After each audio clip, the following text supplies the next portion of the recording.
Bueno, queremos darles, chicos, a todos nuestros estudiantes de la institución Martín Eduardo Ríos Llanos, del municipio de Envigado, Antioquia, Colombia, la más cordial de las bienvenidas a este trabajo mancomunado que realizamos el profe Oscar Daladier y mi persona, Edgar Loaiza. Iniciamos con este trabajo interesante un homenaje al Nobel colombiano Gabriel García Márquez.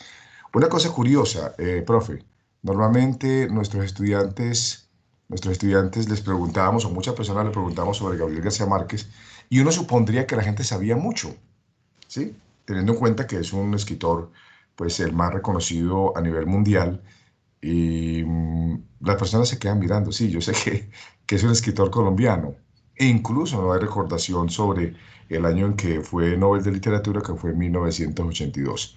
Hablaremos entonces en este tutorial el día de hoy sobre temas del tiempo, como tú lo has afirmado previamente, sobre la realidad colombiana, sobre un poquito la biografía del autor, algunos de sus cuentos.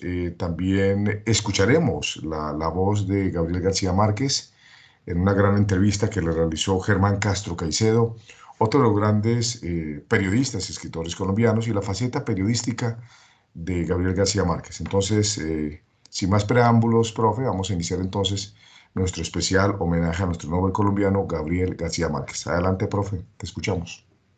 Muy buenos días para todos. Vamos a hablar entonces hoy, como decía el profe, sobre Gabriel García Márquez en general y quisiera centrarme yo en los, por lo menos en los aportes que vaya haciendo en dos ideas pues fundamentales que me parece están unas veces explícitamente y otras veces implícitamente en sus escritos, ¿cierto? Y estas ideas, como lo decía el profe Edgar, tienen que ver con el tiempo y también, digamos, con una preocupación, podríamos decir, sociológica, ¿sí? De la cultura y por la historia de Colombia. Entonces, hay que empezar, pues, digamos, un poco con unos datos biográficos muy básicos que son, eh, que corresponden por lo menos al autor, ¿sí? Y también a sus obras, ¿sí? El profe decía que, eh, digamos, Gabriel García Márquez escribe o gana más bien su premio Nobel de Literatura con su texto Cien años de soledad en 1982, ¿cierto? Es básicamente el único premio Nobel que tenemos, entonces ya eso por sí mismo justifica la lectura de Cien años de soledad, ¿cierto? Gabriel García Márquez nace en 1927 y fallece en el 2014 en la Ciudad de México, ¿sí? Vivió mucho tiempo en el exterior, si no estoy mal, allí también escribió su obra principal y es una cuestión curiosa, puesto que muchos de los autores importantes, podríamos decirlo así, pues entre comillas, colombianos han escrito sus obras fundamentales en el exterior, ¿sí? Y básicamente casi que todas ellas tratan de Colombia, ¿cierto? Hay que como que irse de aquí para poder mirar con objetividad eh, lo que ocurre en nuestro país. No sé, profe, si aparte de estos datos pueda complementar estos datos con algunos otros. Claro que sí, profe. Hay que acotar los siguientes elementos. Hay que entender que García Márquez pues tuvo que viajar a México, y pues le agradecemos a la tierra mexicana por haber acogido de manera tan proactiva a nuestro Nobel colombiano. Y no solamente ha sido García Márquez, también la tierra mexicana acogió a Porfirio Arbajakov, nuestro gran poeta antioqueño y colombiano, autor de de ese poema bellísimo, Canción de la Vida Profunda. Y también Álvaro Mutis, otro escritor nuestro, también estuvo viviendo mucho tiempo en México y ha habido una afinidad entre la tierra mexicana y Colombia, y eso pues se lo agradecemos a los mexicanos. Importante destacar pues que esa primera vida de García Márquez está marcada eh, por el ir descubriendo qué va a estudiar en la vida y irse acercando a ese proceso de la literatura y del periodismo. Prueba de ello es que se hizo gran amigo del médico Manuel Zapata Olivella, que hay que acotar que Manuel Zapata Olivella, con obras como El Changó, el Gran Putas, esa obra y toda la obra de la afrocolombianidad, que sería otro tema que estaríamos hablando, como te comenté en estos días, profe, es algo que Sí. me inquieta a mí como docente de lengua castellana, que nosotros conocemos mucho de escritores extranjeros y tenemos que volver a nuestros escritores colombianos. Y esa es la razón por la cual queremos, chicos, que ustedes se interesen más por nuestra literatura. Nosotros tenemos como que conocer más lo nuestro. Por eso es que en nuestro colegio tenemos un proyecto llamado la Editorial Escolar, porque queremos que nuestros chicos escriban y que a partir de ese conocimiento, como lo recomienda Vygotsky, haya una lectura más de ese entorno nuestro y de los valores literarios. Pero volviendo al tema de García Márquez, entonces se hizo muy amigo de Manuel Zapata Olivella y ese fue el puente para que él comenzara a tener contactos en el mundo periodístico. Entonces él empezó a trabajar en periódicos como El Universal, que fue fundado en marzo de ese año por Domingo López Escauriaza. También, como tú lo mencionabas, nuestro Nobel estuvo, disculpan, estuvo viajando a muchos lugares y también bebió de esa información de Europa y tuvo la oportunidad pues de vivir todas esas experiencias. Entre sus textos geniales hay que reconocer esa obra de La hojarasca, una obra del año 1955, y hay que reconocer la influencia de William Faulkner en su obra literaria. Y así vendrían muchas obras, como La mala hora, vendrían obras, además de La mala hora, eh, como Noticia de un secuestro, El general en su laberinto, El otoño del patriarca, que a propósito es una obra muy querida por el escritor, es una obra del año 1975, y luego vendría un libro, colección de cuentos, hacia el año 1977, con la increíble historia de Cándida Heréndira y su abuela desalmada, para continuar en el año 1981 con la crónica de una muerte anunciada. El amor en los tiempos del cólera, que se los recomiendo, muy interesante, ese gran amor de Fermina Daza, el año 1987. Y llegamos al año 1982, profe, es el año, García Márquez cuando lo llamaron, recuerdo en ese momento, el hombre casi que lo levantaron y él decía, hombre, me cogieron, me sorprendieron. Yo ganarme el Nobel de la literatura, todo pensaba en el mundo que me dieran el Nobel de literatura. Eso fue en el año 1982. Han transcurrido muchos años y nuestro Nobel colombiano, pues después de esa época del 82 siguió escribiendo pues, reportajes como el caso de Miguel Litín, clandestino en Chile, en el año 1986. También escribe teatro, cosa interesante, profe. Y hay que destacar que su hijo alcanzó el culmen del sueño de García Márquez de hacer cine y hoy en día su hijo, se me da el nombre del hijo en este momento, que está radicado también en México y pues viaja por todo el mundo, es un gran productor de cine. Y podemos hablar de esa obra de García Márquez con muchas adaptaciones de sus obras, ¿sí? Noticia de un secuestro fue en el año 97, Del amor y otros demonios en el 94. Y finalmente, un libro que se lo recomendamos, Vivir para contarlo, que es prácticamente la autobiografía del maestro, de nuestro gran Nobel colombiano, y también escribe Memoria de mis putas tristes. Así, de una manera pues rápida, chicos, les hemos compartido un poquito, así a grandes rasgos, de la obra de nuestro Nobel colombiano. Profe, adelante. Bueno, quisiera, profe, entonces empezar por una cuestión, digamos que el escritor, pues, García Márquez, relata en un texto que se llama La Proclama por un país al alcance de los niños, ¿cierto? Digamos, en este breve textico hay una crítica, podríamos decirlo así, o una crítica, podríamos más bien llamarlo revisión, en vez de crítica, ¿sí? De la historia de Colombia, ¿sí? Sobre todo con lo que tiene que ver eh, con la tradición heredada de la colonia, ¿sí?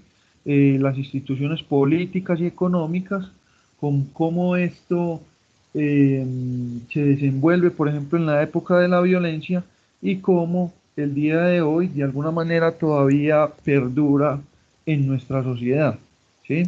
Eh, digamos, lo primero que hay que tener en cuenta acá es el interés de los colonizadores cuando llegaron al continente americano y también cuando llegaron, pues, particularmente a, a la Gran Colombia, que parte de ellas, pues, lo que conocemos hoy como Colombia, ¿cierto? El interés es fundamentalmente hacerse rico, ¿sí?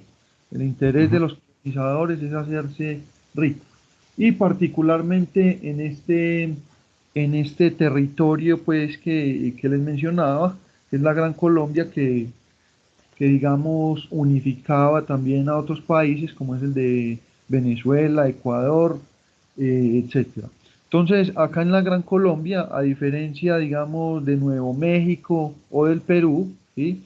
Que habían, eh, digamos, otras eh, o es decir, Realidades. sí, es decir, se podía distinguir fácilmente el avance, digamos, de la sociedad allá, ¿sí? De la sociedad, por ejemplo, inca o de la sociedad azteca, ¿sí? Las edificaciones, el arte mostraban todo eso. Mientras que acá en la Nueva Granada eso no era tan visible, ¿cierto? Entonces, de hecho hay un refrán por ahí, bueno, en este momento no lo recuerdo bien, pero voy a tratar de parafrasearlo, es que eh, decía algo así como en Nuevo México, gente noble, en el Perú gente ilesa y en la Nueva Granada gente vil y sin honor, ¿cierto? Wow. Eso quería decir más o menos, digamos, el tipo de personas que había en cada territorio y también el avance, digamos, intelectual, el avance arquitectónico, el avance científico y digamos, el refrán, podríamos decirlo así, se podría deducir pues que en la Gran Colombia no había gran cosa. Eso determinó el tipo de personas entonces que fueron llegando a este territorio y el tipo de inversiones también que se fueron realizando acá por parte de los españoles. Básicamente, la única inversión que realizaron los españoles acá en términos de infraestructura tiene que ver con las murallas de Cartagena, ¿sí? Wow. Y de hecho, de pronto, eh, aunque eso ya no es inversión, tiene que ver con el diseño meramente de los pueblos, pues que los pueblos del país básicamente están diseñados a la manera española, pero no hay gran inversión. Y eso, en términos del tipo de gente que fue llegando acá, pues también dice mucho porque acá fueron llegando, fue ex convictos, ¿cierto? Ladrones y todo este tipo de cosas que menciona Gabriel García Márquez en su texto La Proclama y que tenían el único objetivo de hacerse ricos, ¿cierto? Y de hacerse ricos muy rápidamente, ¿sí? Eso quiere decir entonces que ese valor de hacerse rico se pone por encima de cualquier otro valor. Y eso es lo que ocasiona en gran medida eh, la crueldad contra los amerindios en nuestro territorio y que es causa de una gran parte de la desaparición de los mismos, ¿sí? Y eso es algo que yo creo que es una cultura heredada porque ya haciendo análisis un poco de lo que ocurre hoy en día, podríamos constatar fácilmente que no es muy diferente a lo que ocurría en esos tiempos, ¿cierto? El valor de hacerse rico, cueste lo que cueste, ¿cierto? El dinero como, digamos, posibilidad de cualquier otra cosa. Entonces, por ejemplo, en la cultura nuestra es muy fácil encontrar eso, por ejemplo, nuevamente con digamos, con todo esto que ocurre pues con el narcotráfico, con Pablo Escobar, con las guerrillas, con los Ujú. Sí, paramilitares, con la corrupción, ¿sí? Siempre está de por medio ese valor, ese propósito de hacerse rico a costa de lo que sea. Entonces, me parece que la reflexión que hace eh, Gabriel García Márquez en el texto pues en cuestión es bastante profunda y describe perfectamente lo que ocurre hoy en día y nos muestra efectivamente las raíces de todos, de estos sucesos pues y de estos comportamientos, de estos modos de ser.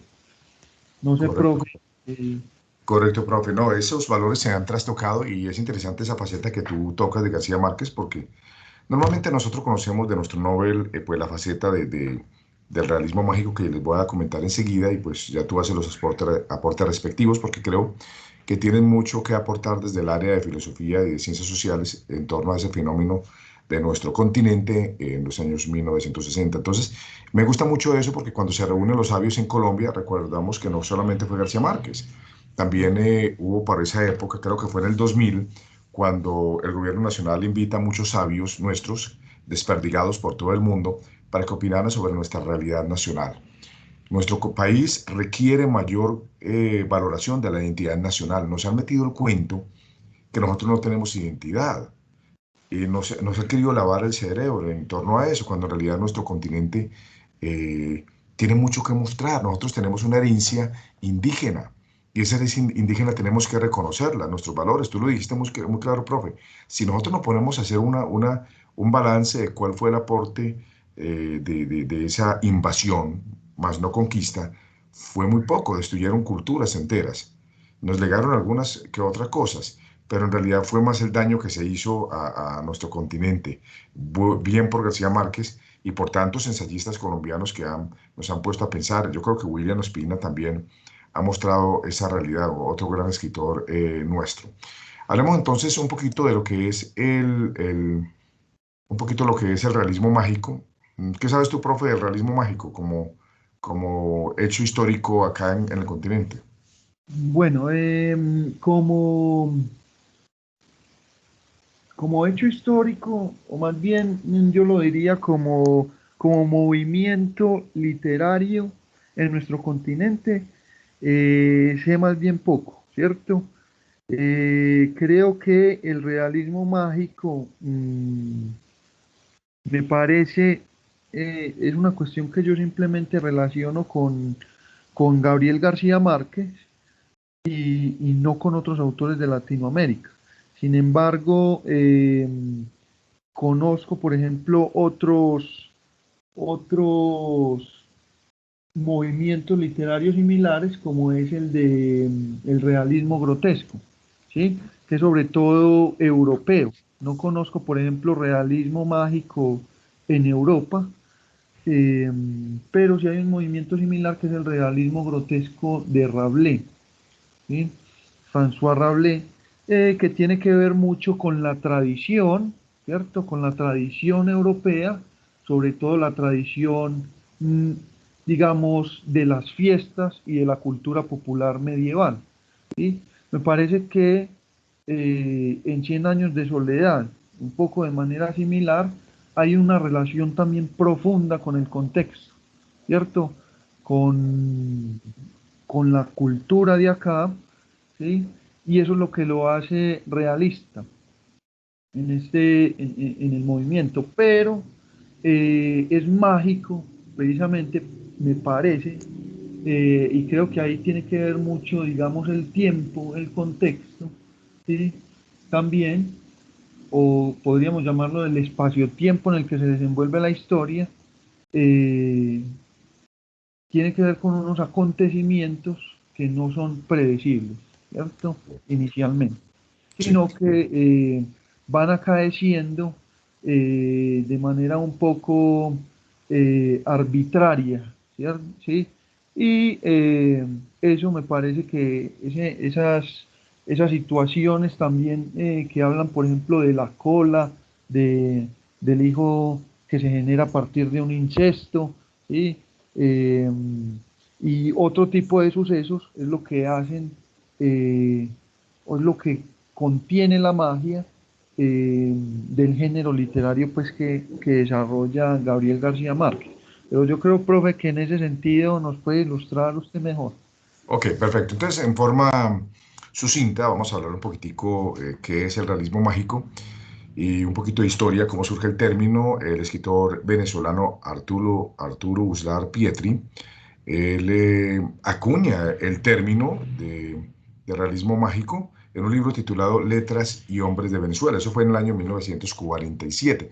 Dice él que ese término se lo escuchó a un crítico alemán, Franz Roh, no sé si está bien la pronunciación en alemán, profe, tú que eres experto en alemán, Franz Roh, y él usaba el término realismo mágico para referirse a un estilo pictórico post-expresionista.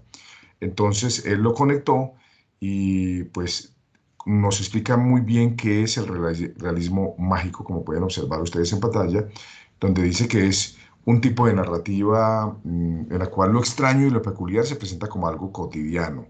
O mejor dicho, es una narración basada en observación de la realidad, donde eh, es posible las singularidades, las peculiaridades y extrañezas dentro de la normalidad.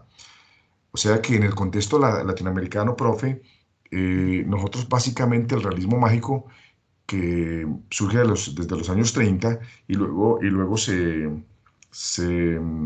establece de forma más fuerte entre los años 60 y 70 con todo lo que sucedió, porque ahí es donde tendríamos que analizar qué sucedía en nuestro continente. Este continente siempre ha sido el patio trasero de otros países, donde se han usufructuado muchos recursos y cada día tenemos menos de nuestro territorio. Cada día, como se dice, tenemos menos espacio para vivir y son pues otras personas las que aprovechan esos espacios. El realismo mágico busca entonces mostrar esa maravillosa realidad que sucede en el continente. Cuando García Márquez le preguntan en alguna oportunidad, venga, ¿usted se inventó el realismo mágico? Él dice, no, eso es una realidad cotidiana donde es posible la imaginación. Y si tú ves las noticias todos los días, o si ustedes ven las noticias, aquí suceden cosas que uno dice, ¿eso sí es real? Eso es donde la literatura y la realidad llegan a un punto muy cercano. Ese uso del pensamiento simbólico y hace que esa realidad pues sea posible. Entonces, Pietri insiste en separar conceptualmente el realismo mágico latinoamericano de otras estéticas similares. Incluso se aparta de quienes ven un antecedente en obras como Las Mil y Una Noches o el género de las novelas de caballería. Para este escritor venezolano, el realismo mágico no es una sustitución de la realidad por un mundo alterno, como en los ejemplos citados. El realismo mágico describe el fenómeno existente al que el autor califica como extraordinario. Entonces aquí les damos a grandes rasgos pues una idea de lo que es el realismo mágico, como para que ustedes miren, por ejemplo, autores representativos del realismo mágico como Miguel Ángel Asturias, que es de Premio Nobel de Guatemala, este gran escritor Pedro Páramo, con un pueblo también creado como el que originó García Márquez, el de García Márquez, Macondo, y el de Pedro Páramo, Comala. Estos todos tienen esas características. Entonces, como para que hagamos un resumen, ¿qué caracteriza una obra del realismo mágico? En primer lugar, parte de la observación de la realidad. Incorpora al universo valores simbólicos de la cultura latinoamericana. Normaliza peculiaridades en lugar de sustituir la realidad por un mundo fantástico. El narrador no ofrece explicaciones sobre los acontecimientos insólitos. Los personajes no demuestran extrañeza ante los fenómenos insólitos, o sea que en las obras de García Márquez es muy normal. Cuando hablamos de las mariposas amarillas, una imagen bellísima de García Márquez, ninguno de los personajes muestra extrañeza frente a eso. Como nos sucede a nosotros muchas veces, que lo que sucede en nuestro continente ya hemos perdido casi que esa capacidad de extrañarnos. Pero igualmente, la capacidad del asombro permanece también constantemente en la obra de García Márquez. Eh, Se rompe la linealidad temporal del relato, o sea, no se sigue de una manera secuencial. En cualquier momento podemos hacer un flashback a otro momento. Y expone realidades justapuestas, finalmente atiende a desarrollar ampliamente la metaficción. Cierro esta introducción rápida de lo que es el realismo mágico con los autores que podrían representar este movimiento, no solamente García Márquez, como tú le decías, profe. Hombre, yo pensaba en el realismo mágico que solamente era García Márquez. No, es un fenómeno, y ahí es donde nosotros como continente latinoamericano o como América, nosotros no somos un continente, lo que pasa es que nos han dividido. Se habla de Norteamérica, se habla de Centroamérica, se habla de Sudamérica, pero en realidad nosotros somos un solo continente. Y en ese concepto nosotros pues todos seríamos americanos, ¿ya? Porque hacemos parte, no sé si estoy equivocado, profe, frente al concepto de que somos americanos todos, pero nos han separado. Norteamérica, centroamericanos, suramericanos. Ahí empieza ese gran problema, la división de los habitantes de este continente. Destaco entonces a Arturo Uslar Pietre con una obra llamada La lluvia, Miguel Ángel Asturias con Hombres de Maíz, El reino de este mundo, un escritor genial, Alejo Carpentier, que se lo recomiendo. Por favor, este autor, mis respetos, Jorge Luis Borges, el Aleph, Julio Cortázar, un hombre fenomenal, bestialmente maravilloso, como su obra Bestiario. Pedro Páramo es la gran obra de Juan Rulfo. Carlos Fuentes, con su obra Aura, y nuestro Nobel colombiano de 100 años de soledad. Profe, ahí como a grandes rasgos, ¿qué tienes tú para agregar sobre el tema? No, bueno, yo la verdad no estaba pues tan enterado, obviamente, del movimiento literario en Latinoamérica, pero la descripción me parece correcta y es perfectamente coherente con lo que hace Gabriel García Márquez en su texto Cien años de soledad, ¿sí? Es, digamos, cosas inverosímiles, como mencionaba hace un momento, ¿sí? De que el hijo, digamos, de una relación incestuosa, por ejemplo, entre un tío y un sobrino, o entre dos primos, por ejemplo, que es lo que relata Gabriel García Márquez con una de las relaciones que se presentan eh, en su historia, resultase, ¿sí?, con una cola de marrano, ¿sí? Digamos, la cotidianidad está llena, digamos, de ese tipo de agüeros, de mitologías, ¿sí?, que no solamente nos resultan extrañas para los personajes en el desarrollo pues de su papel en el texto, sino que para nosotros los lectores también hace parte del paisaje, ¿sí? Entonces, podríamos decir que con Castoriadis que lo imaginario muchas veces es más real que lo real, ¿cierto? Y es en ese sentido en el que me parece a mí que el realismo mágico de Gabriel García Márquez se desarrolla, por lo menos en su texto Cien años de soledad. Otra cuestión importante me parece a mí a resaltar eh, en el texto Cien años de soledad es la cuestión del tiempo cíclico, ¿cierto? No hay, y esto se relaciona perfectamente inclusive con nuestra historia, con nuestro carácter, digamos, como ciudadanos, ¿cierto? Como habitantes de este territorio que llamamos Colombia, eh, digamos, y también, bueno, con esas dos cuestiones fundamentalmente. Ese tiempo cíclico tiene que ver, como les decía, con la mezcla entre el pasado y el futuro permanentemente, ¿cierto? Como, digamos, más bien, el pasado suplanta el presente y suplanta también el futuro. Entonces, por ejemplo, uno lee en Cien años de soledad, ¿sí? Eh, que inicia de la siguiente manera. Muchos años después, frente al pelotón de fusilamiento, el coronel Aureliano Buendía había de recordar aquella tarde remota en que su padre lo llevó a conocer el hielo, ¿cierto? Miren que el presente, ¿sí? En en esa situación inicial está completamente suplantado por el pasado, ¿sí? Entonces, digamos, es una cuestión no solamente literaria, sino que me parece a mí que es sociológica en la medida en que, digamos, la historia de nuestro país, si queremos verlo así, siempre está, siempre está abocada al pasado en la medida en que los sucesos, por ejemplo, de violencia, han sido permanentes a lo largo de nuestra historia y se repiten y se repiten y se repiten permanentemente, casi que de la misma manera.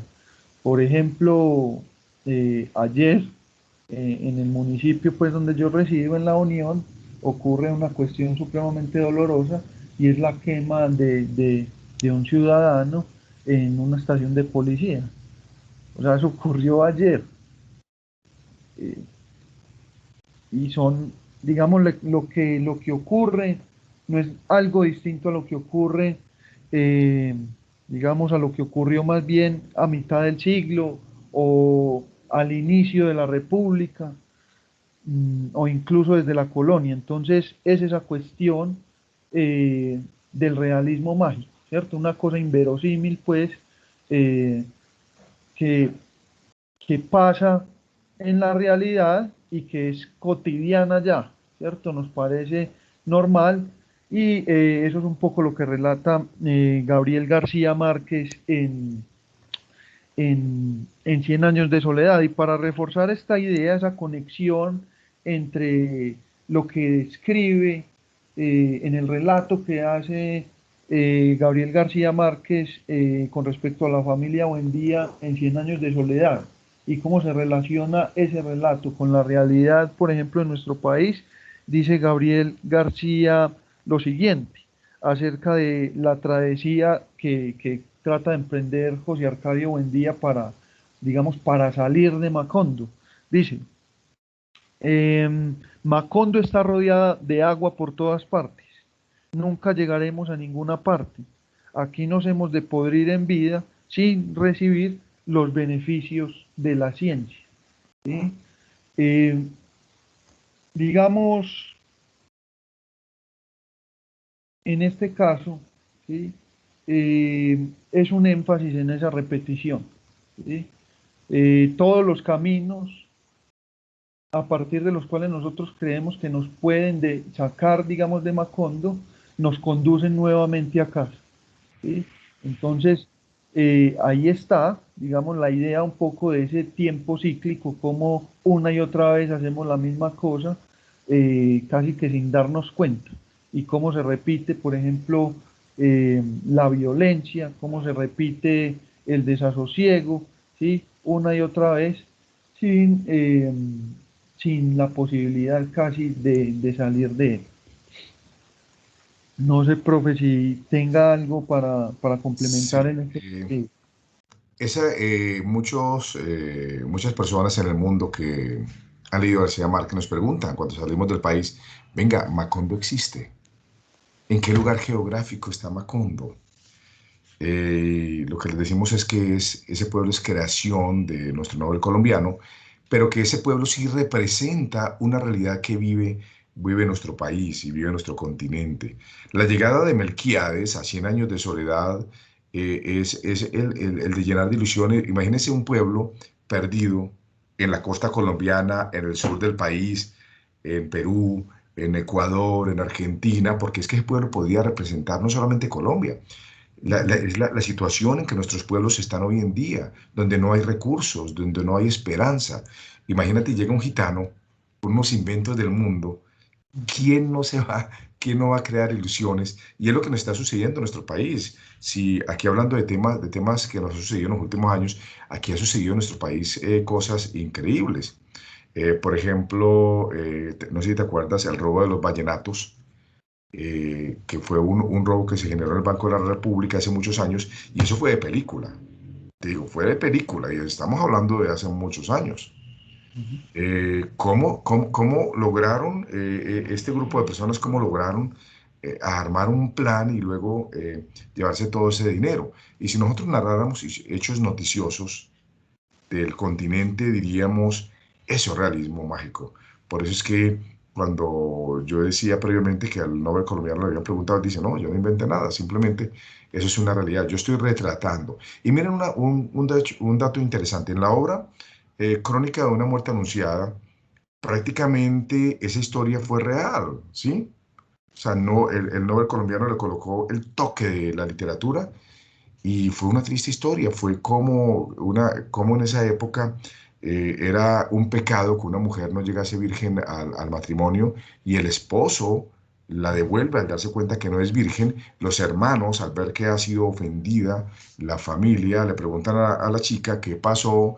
Ella dijo, no, mi actual esposo, pues él me devolvió a la casa porque como yo no llegué virgen al matrimonio, y entonces los hermanos le sacaron la información a esta chica y se dieron cuenta que había sido Cayetano, lo buscaron por todo el pueblo ya sabía que lo iban a asesinar, la muerte de Cayetano fue terrible como muchas muertes de personas en el país, lo cual no justificaba asesinar a una persona y masacrarla de esa manera, con todo lo que ha sucedido, pues por temas de carácter político, pues no hablaré en el momento, pero son muchas realidades que suceden en nuestro país, de muchas masacres y personas que no deberían haber muerto como murieron.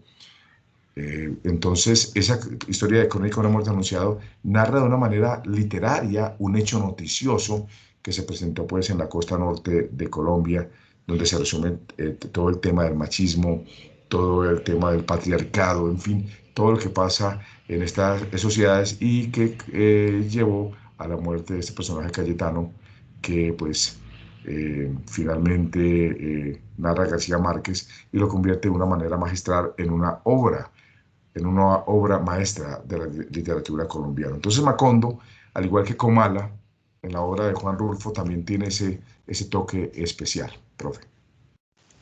Sí, profe.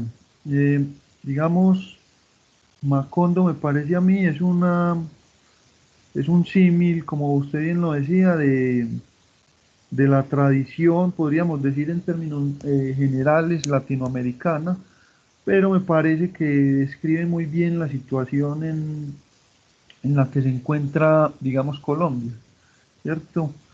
Macondo es bellísimo, ¿sí? Digamos, en términos, eh, podríamos decirlo, naturales, pues físicos, pero hay una serie de acontecimientos, podríamos decir en este caso, pues algo así como imaginarios para encerrar quizá prejuicios, quizá tabús, ¿sí? Que hacen bastante difícil la vida de, de los, de los habitantes pues, del territorio. ¿Sí? Macondo está rodeada de agua pues, por todas partes y es imposible, digamos, salir de allí y encontrar los beneficios de la ciencia, ¿cierto? Entonces, me parece a mí una descripción bastante particular que me parece podríamos aplicar a nuestra historia en general. Esa es De la nuestro idea. Nobel colombiano habría mucho que hablar y pues se le habrán hecho muchos homenajes, pero como colombianos que somos, le debemos mucho a Gabriel García Márquez y a todas las historias que nos contó. Esa obra de Gabriel García Márquez es una muestra clara de que la tradición oral puede servir porque mucho de lo que él recapitula, todo lo que él cuenta, fue escuchado de su abuela, también de su abuelo, quien era un coronel, ¿sí? Nicolás. Y esa parte él la reconstruyó. Él hizo una reconstrucción de las historias que sucedían en nuestro país por doquier. No quiero que terminemos esto sin mencionar algunos, porque fue un gran cuentista, aparte de ser un gran novelista, y mencionar algunos de sus cuentos. Por ejemplo, Ojos de Perro Azul, La mujer que llegaba a las 6, El abogado más hermoso del mundo, La viuda de Montiel, Un señor muy viejo con unas alas enormes, que es un cuento bellísimo, Espantos de agosto, El drama del desencanto, en fin, una invitación. El objetivo de este tutorial es invitarlos a nuestros estudiantes que lean más la obra de García Márquez. No nos limitemos a que otros lean, porque dicen por ahí que quien no lee está obligado a creer lo que le digan. Entonces, este homenaje es una invitación clara a que hay que hacer un viaje hacia el interior de la literatura colombiana. Y cómo no empezar en García Márquez. Aclaro, García Márquez no es el único escritor colombiano. Eso es otro mito que hay que romper, porque cuando dicen, bueno, escritores colombianos, García Márquez, sí, y le estamos rindiendo el homenaje hoy a nuestro Nobel, pero tenemos grandes autores. Acá en Antioquia tenemos a Manuel Mejía Vallejo, tenemos a Fernando Vallejo, que ha sido muy polémico, pero también es muy interesante leerlo. Y a nivel nacional, pues también grandes novelistas. Hay autores que en nuestra época profe, fueron leídos y que esos clásicos, como por ejemplo el que escribió El Cristo de Espaldas, Caballero Mm. Calderón, exactamente, fue un libro genial. F. Gómez, eh, también Mutis, hay que leerlo. Y hay una pleyade, diría yo, de escritores colombianos que están haciendo, entre ellos está Laura Restrepo, que de verdad vale la pena. Y hay un autor que los chicos están leyendo mucho en este momento, se llama Mario Mendoza. Y Mario Mendoza tiene un corte, pero genial. Entonces, aquí no podríamos quedar hablando de autores a los que deberíamos haber leído, deberíamos estar leyendo y deberíamos leer. Entonces, esa sería pues la parte a entender de la obra. Aquí está nuestro Nobel colombiano. No sé si logras ver la imagen, profe. ¿Logras Sí, ver la pero imagen? ahí ¿La le logras ve. ver? Sí. Con ¿Querías agregar algo? el audio para poder que...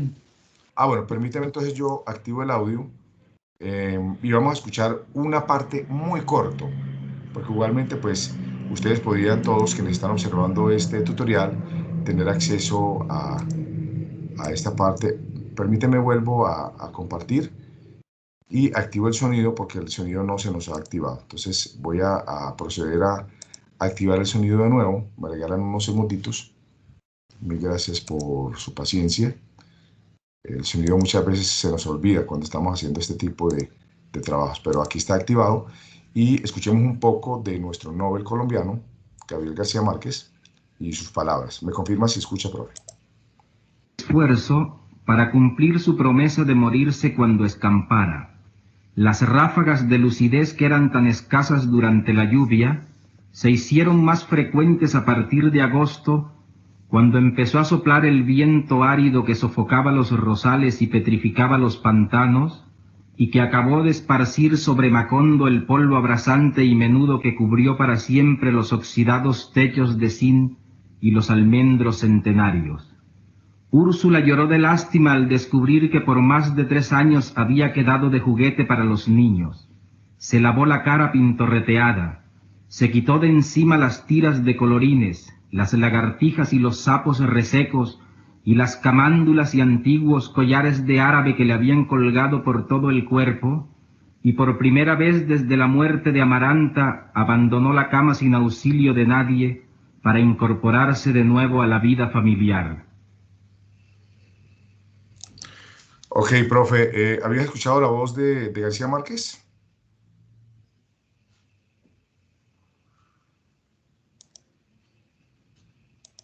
Profe, está silenciado. Activa el micrófono que está silenciado. Sí, es profe. Sí, ya lo había escuchado pues en otras intervenciones. Parece que también es muy famoso, y si mal no recuerdo, ya lo había escuchado ahí, el discurso pues que él da cuando gana el premio Nobel. ¿Sí? Sí, es sumamente famoso. Eh, quiero también aquí una corta entrevista. Yo les había prometido hace un momento una corta entrevista. Vamos a escuchar aproximadamente un minuto de la entrevista que le hace Germán Castro Caicedo. Hay que aclarar que esta entrevista hecha por Germán es muy histórica porque García Márquez no daba entrevistas a nadie. No sé cómo lo logró Germán Castro Caicedo esta entrevista con el Nobel, pero lo logró y de verdad que es un gran aporte para conocer la vida y obra del maestro. Escuchemos un poco de lo que le pregunta Germán Castro Caicedo. Si me odian o si me quieren. Yo alguna vez he dicho, y lo sigo pensando, que yo escribo para que me quieran más. Yo creo que esa es una de las razones fundamentales por las cuales un escritor escribe. Ahora, el problema después de 30 años de estar escribiendo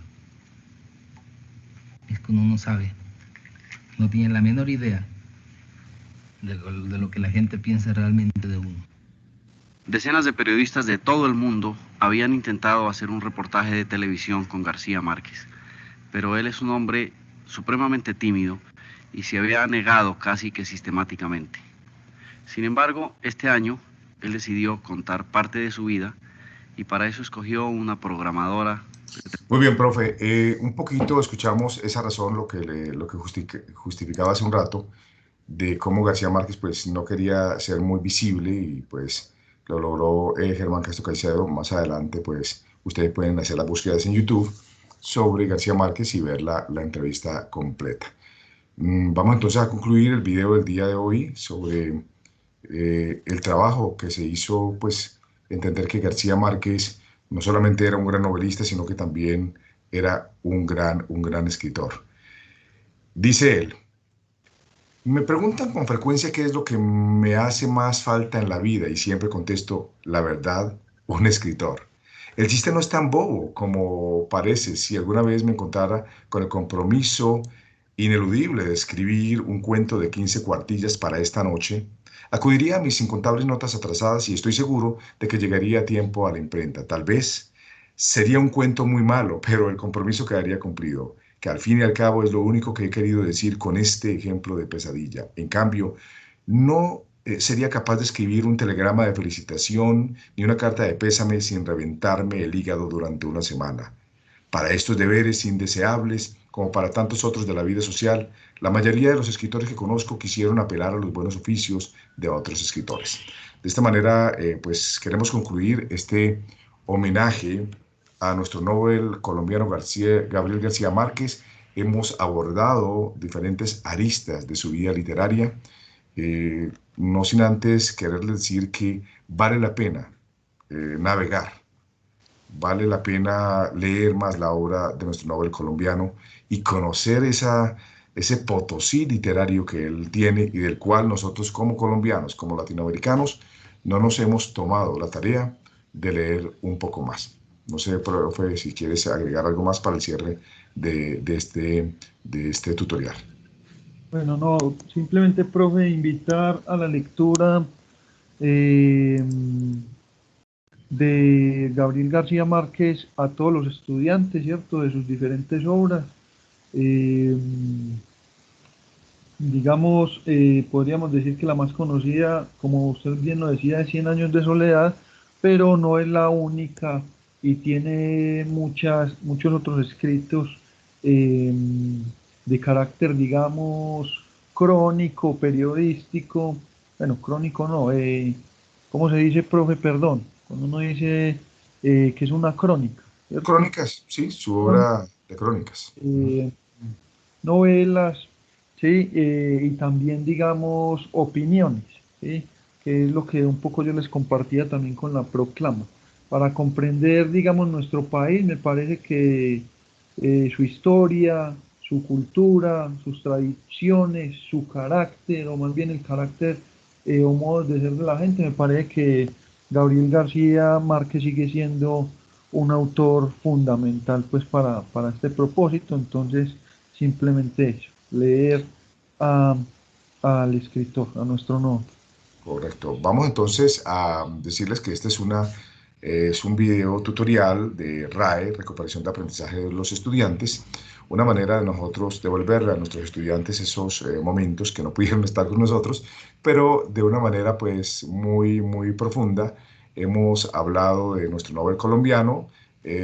Próximamente les tendremos otro especial muy interesante y tiene que ver con la literatura de nuestros indígenas, de la afrocolombianidad y esos autores que no han sido conocidos y los textos escritos también por mujeres colombianas que también han hecho un gran aporte. Entonces ese será nuestro próximo especial y esperamos que ustedes pues puedan disfrutar este tutorial de una manera pues bien agradable. Les deseamos a todos un excelente día. Mil gracias por habernos escuchado. y esperemos pues que compartan este video con muchas personas en homenaje a nuestro Nobel colombiano Gabriel García Márquez. Feliz día para todos, feliz día, profe, gracias. Hasta luego, profe. Hasta Bien. luego, chao, que esté bien.